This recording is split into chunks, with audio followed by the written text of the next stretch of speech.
Hey guys, Will here, and today I'm going to be showing you how to solder wires together. Soldering is an essential skill for anyone working with electronics, and knowing how to solder properly can be invaluable. Solder is a metal alloy with a low melting point used to join wires together. When you solder, you're not melting the metal you're soldering to, you're heating both pieces of metal up to allow solder to flow between them. These are the tools and consumables you need to solder correctly: a soldering iron, flux, solder, heat shrink, wire strippers, heat gun or hairdryer, safety glasses, a set of helping hands, wet sponge, and some dielectric grease. These are 2 alternative soldering irons if you're working remotely and don't have access to power: a cordless soldering iron and a butane gas-powered soldering iron.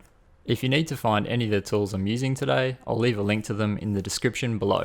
Before we get started, let's take a look at some safety considerations when soldering. It's important to wear safety glasses when you're soldering to protect your eyes from spatter or excess solder. The tip of the soldering iron is very hot, so make sure you don't rest it on anything flammable and be careful to not make contact with your skin. Keep any flammable items like gas cans or fuel away from you while soldering as well. Some solder contains lead, so make sure to work in a well-ventilated space outside or set up a fan next to your workspace. After you're finished soldering, clean your workspace and wash your hands, especially before eating food. With these safety precautions in mind, it's time to begin soldering, and soldering is simple to do. What makes it so simple is using the right selection of tools and the correct solder. Solder has 3 main types: leaded solder, lead-free solder, and silver solder. Silver solder should not be used due to its acid core. Over time, the acid will eat away the plastic insulation on the wire and cause problems in the wiring. The 2 options for electrical solder are leaded and lead-free. Lead-free has a higher melting point, so your soldering iron has to be hotter, and it's more responsible to use environmentally. Leaded solder has a lower melting point and is easier to solder with, and I use it for all soldering jobs. I use 60/40 resin core solder, which works the best due to the resin cleaning the wires of surface oils and contaminants before the solder surrounds the wire, and it also prevents oxidization until it cools off. You might have an unlabeled solder at home and you're unsure if it's lead or lead-free. A quick test is to do 2 balls of solder on some metal and see if the finish is a matte grey or shiny silver. Shiny silver means it's lead solder and matte grey is a lead-free solder. So that's a quick test that you can do. Resin core solder is great for protecting wires from oxidization, but I like to use rosin soldering flux on wires before soldering, which acts as another defense against oxidization. Rosin comes from pine trees and can be applied to your wire joint with a small paintbrush.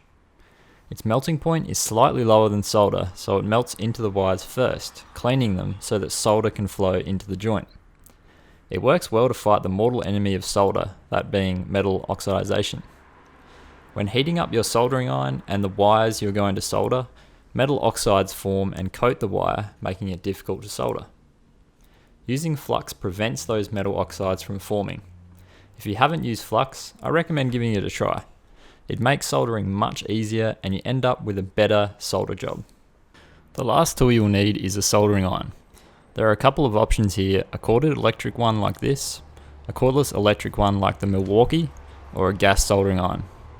The soldering iron station is good for hobbyists that don't need to be off-site and will easily solder smaller gauge wires and components on circuit boards due to its fine point tip. This iron is 48 watts and works just great. This gas-powered soldering iron is a great portable option and low cost. It has an inbuilt igniter, but you will need to carry with you a can of butane gas to operate it. I prefer the third option of an electric cordless soldering iron. This one has an output of 90 watts and heats up quickly.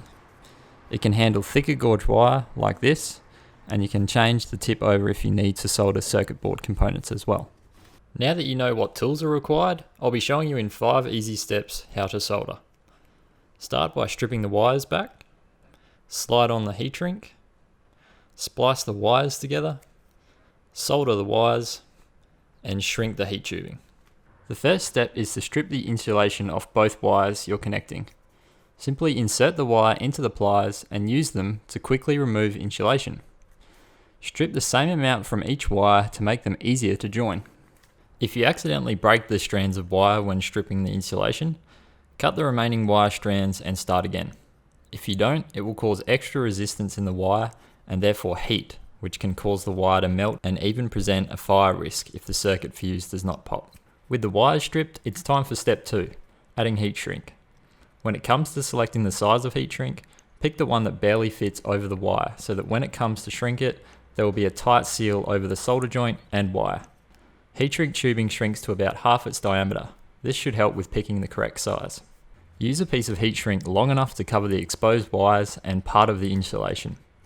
Move the heat shrink far enough away from where you'll be soldering so that it doesn't shrink from the heat generated soldering the wires.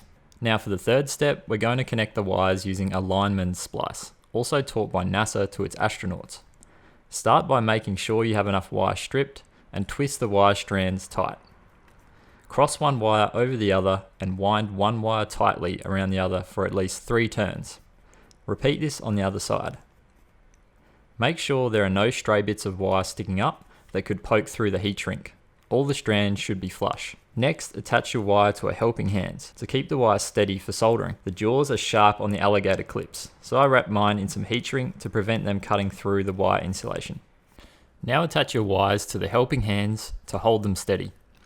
Add the rosin flux around the wire splice to prepare the wires to be cleaned when the heat is applied, and make the solder flow into the wires when the solder is added. Then turn your soldering iron on to preheat it to the correct temperature. Once it's up to temperature, use a damp sponge to clean the tip of the soldering iron.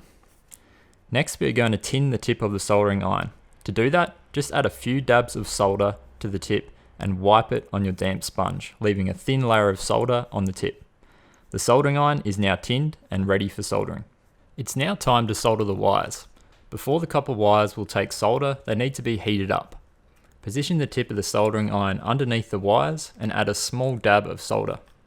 Feed the solder directly into the top of the wires and let it wick through the strands. This process should take less than a few seconds. Once you've added enough solder, remove the soldering iron to let the joint cool. You don't need to add heaps of solder to the point where it's forming blobs. Just enough to cover all strands of wire and fill all gaps in the joint. When it's cooling down, try not to move it around as this can cause cracks and air gaps in the joint, so your joint won't last as long. After you're finished with your soldering iron, with the tip still hot, carefully wipe the tip clean against the sponge. Once the solder has completely cooled, which usually takes about a minute, inspect the solder joint. You're looking for complete coverage of the joint with solder. The outline of the wires visible is good, and you don't want any large globs with exposed copper still visible. This joint looks like a good soldered connection, so now it's time for our final step, insulating the wire. To make this connection last a long time and make it waterproof, apply dielectric grease around the solder joint. Then slide the heat shrink over it. Next, apply heat to the tubing with a heat gun or a hairdryer, starting in the middle and working outwards. Dielectric grease prevents moisture and insulates the solder joint, extending the life of the connection. Simply wipe off the excess grease that is pushed out from the heat shrink, and you now have a good waterproof connection. A very common mistake I've seen over the years is cold solder joints. This occurs when not enough heat is applied to the joint when it's soldered, and instead of adding solder directly to the wire, it's dripped onto the wires like this. To make sure you never have a cold solder joint, always hold the soldering iron beneath the wires and add solder to the wire itself.